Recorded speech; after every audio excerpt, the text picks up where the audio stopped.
Sa buhay ng tao, dalawa ang pagpipilian mo. May malas, may hindi. May mayaman, may mahirap. Kung saan ka nabilo doon, sa dalawa na yon, kung napunta ka sa malas,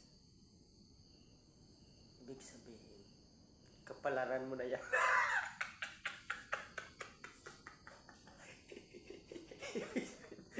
Ibig sabihin, kapalaran mo.